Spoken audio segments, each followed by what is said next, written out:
going on, guys? A little bit different bike. I am test riding a 2016 Harley Roadster. It's a Sportster chassis, 1200 V-twin, but it has, oh shit, there's a tank right there. Look at that. That's fucking cool. It has inverted front suspension, upgraded rear suspension, raised up a little bit.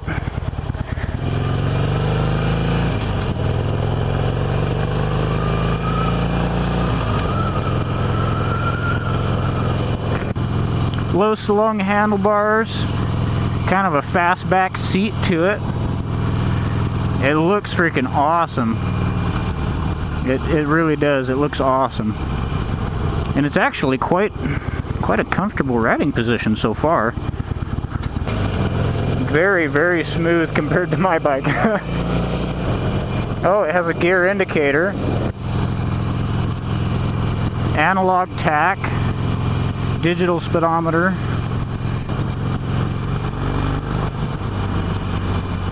Nice smooth transition on the fueling. Mid-mount controls, so you're not doing a weird stance as you're riding down the road. I'm only in third gear and I'm cruising at 40 miles an hour at about 2,800 RPM. The foot peg's a little weird because the pegs stick out a ways, but the controls are in. They're in close to the engine, so it's kind of weird. You gotta like angle your toes inward. So, why am I riding a Harley? Well, honestly, it's because I'm looking for a different bike. I got the DR thinking that I was going to do a lot more dirt riding. I don't. I mean, I've put like 4,500 miles on that bike in 2 months. I've only gone off-road for maybe 200 or 300 miles. So, I wanted something that could go on the freeway at 80 miles an hour if I had to. I normally don't go on the freeway, but, you know, it's nice to be able to. Wanted something that was different from what I've had in the past. And this is different. Suspension's nice. And what I mean by that, I've had a lot of different bikes over the years. I've had a 1984 CB650 standard motorcycle. I've had metric cruisers, a VTX 1300. I've had two dual sports, an XR650L and a DR650. I've had sport bikes. I had a ZX12, a 2000 ZX12. I had a sport touring bike, a VFR 800. I've had a mix of stuff.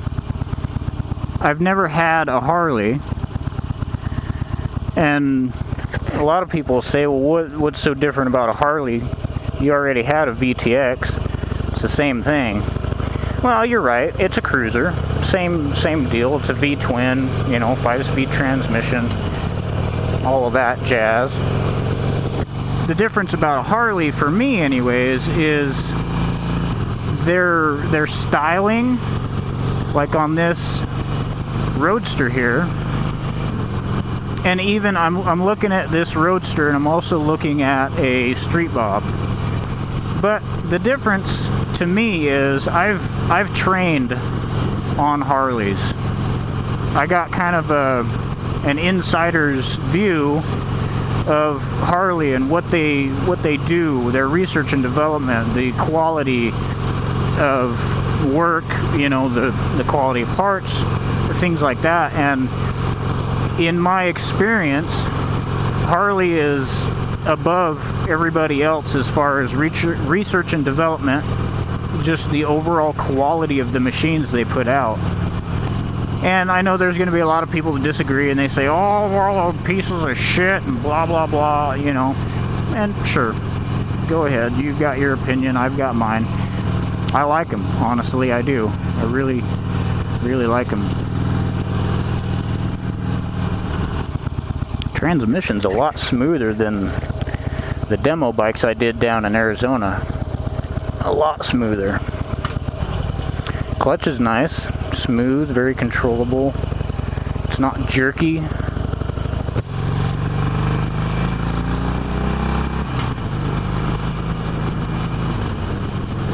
And the riding position is pretty comfortable.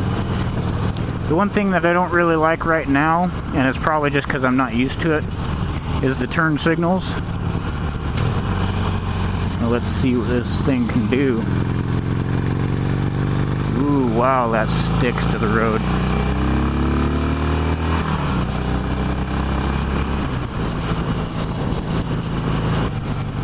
$55 in fourth gear at $3,000. And the salesman was telling me these bikes like to run $3,000 and higher. They're a revvy little bike. Wow, this thing is smooth. 70 miles an hour at like 3,200 RPM. So this thing would do freaking 80 miles an hour, no problem. It's very smooth. A lot smoother than my DR. And it does this speed effortlessly. But man, does it freaking stick to the road. It's not, I'm on this concrete freeway, and it's not pulling this bike at all. It's not throwing my steering all over the place. It's not doing any of that.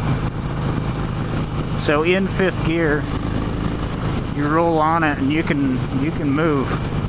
You kick it down a gear or two and you'll be able to really pick it up. The engine's got a really mechanical sound to it, almost like a Ducati. Sounds really cool.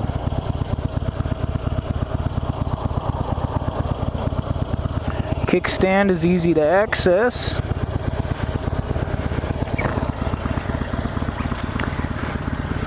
So that is it. The 2016 Harley Roadster. This is how it comes stock from the factory. So you have upgraded rear suspension, you have preload adjustment, higher ride height, kicking it up a little bit, giving it a little bit flatter look. You've also got inverted front forks. You have 19-inch front wheel, 18-inch rear wheel, which I think gives it a pretty damn cool look. The wheels are a completely new design. You've got dual disc front brakes, 2-piston calipers, same 2-piston caliper on the rear, single disc. But like I was saying, the seat gives it that kind of Roadster fastback look. The gauge, the low slung handlebars. If anything, I would put maybe a set of low-rise street tracker bars on it. The thing about this bike is, with those low slung bars, if you keep your knees tucked to the tank at low speed, you will hit your knees with your hands because the bars are slung down. If you kick your leg outward, you'll be fine. Alright, I'm gonna get on it here.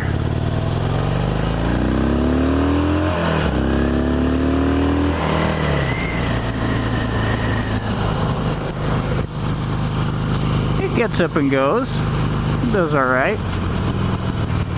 Very, very smooth. It's not a direct correlation between throttle and power. And maybe that's because it's a Harley and it's got a different power band than what I'm used to. Or it could be the fuel injection, or it could be a lot of different things. But overall, I like it. I like it a lot, honestly. I think I could sport this seat in this riding position quite well.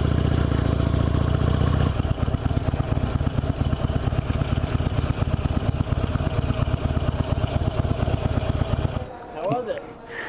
Well, it surprised me for one. Yeah, that thing will do 80 no freaking problem. I was expecting it to be a lot higher strung than that. No, you're on a 1200cc motor. Yeah. It's still a big motor, and that's right. A lot of people forget that. Yeah, that's crazy. It's a fun bike though. Yeah.